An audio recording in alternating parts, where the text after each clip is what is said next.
All right, let's get right into it. The official story we all heard was that the war with Iran was about stopping a nuclear threat.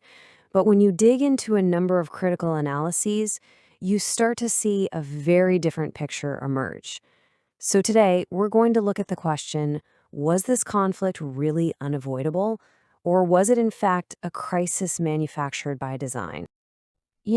This quote from military analyst Konstantin Sivkov really gets right to the heart of it. Trump wanted a deal. He got a war.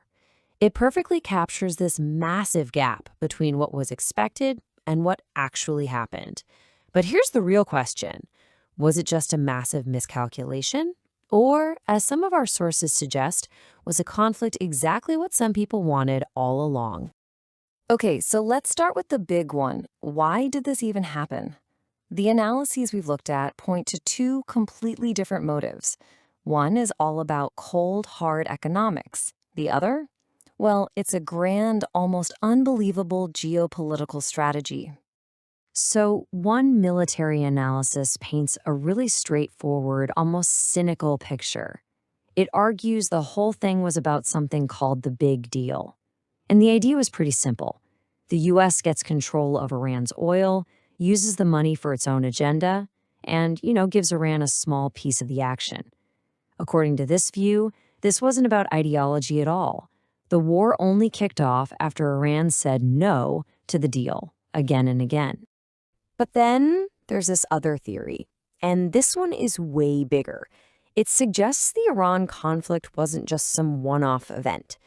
This analysis frames it as just stage two in this huge, multi-decade plan to basically set Eurasia on fire. With the first theater in Ukraine kind of stuck in a stalemate, the Middle East is now the hot zone. And apparently, a third conflict up in the Arctic is already in the works.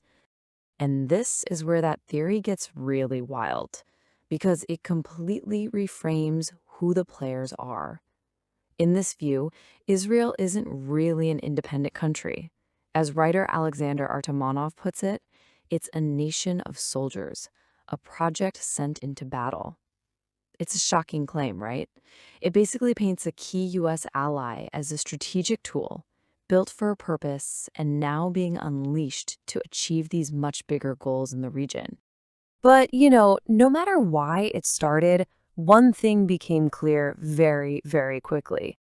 The first phase of this conflict did not go according to plan.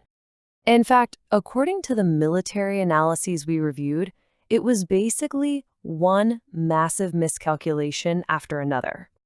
The plan was supposed to be classic shock and awe, a quick, overwhelming strike to take out the regime and drag Iran back to the negotiating table. The reality? It couldn't have been more different. It turned into a military quagmire that instead of tearing the country apart, did the exact opposite. It tragically unified the entire Iranian nation against a common enemy. One of the very first signs that things were going wrong came down to just one number: 5. That's how many critical aerial refueling tankers were taken out right at the start. Now, without those planes, fighter jets simply can't fly deep into Iran. It was an absolutely crippling strategic blow from day one. And that, believe it or not, was just the beginning. Military sources point to this cascade of blunders. The forces sent in were way too small for a mission as huge as regime change in Iran. Super advanced naval air defenses were somehow breached. Israel's legendary missile defense systems, they were just overwhelmed, and their stockpiles ran out. And maybe the most critical failure of all, they never achieved air superiority. They never gained control of the skies. Now, this is where things get really fascinating. All these military failures on the battlefield, they had this totally unexpected, powerful effect back home inside Iran. This quote from an Iranian journalist on the ground, Hayal Mawazin, it just says it all. Instead of causing chaos and division, the attack created this incredible wave of national unity. That uprising against the government that everyone expected, it never happened. Instead, the Iranian people rallied behind it.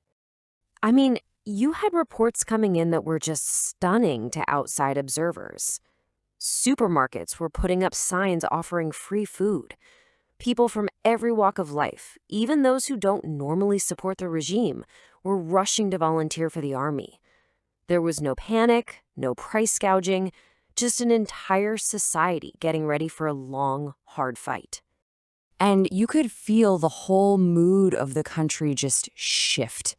Any talk of negotiation pretty much evaporated.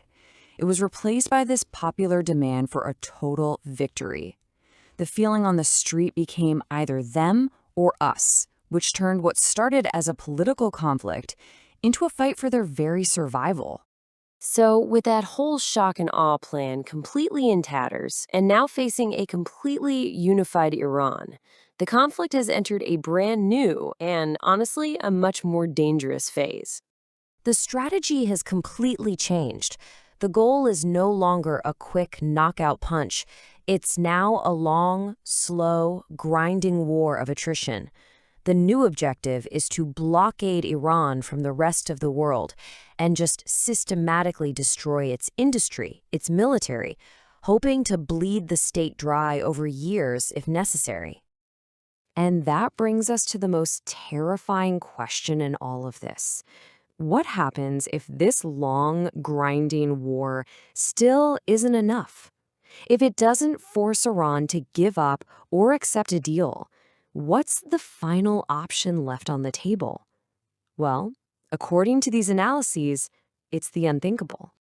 These analysts lay out what they call a nuclear ladder, and it is just terrifyingly logical.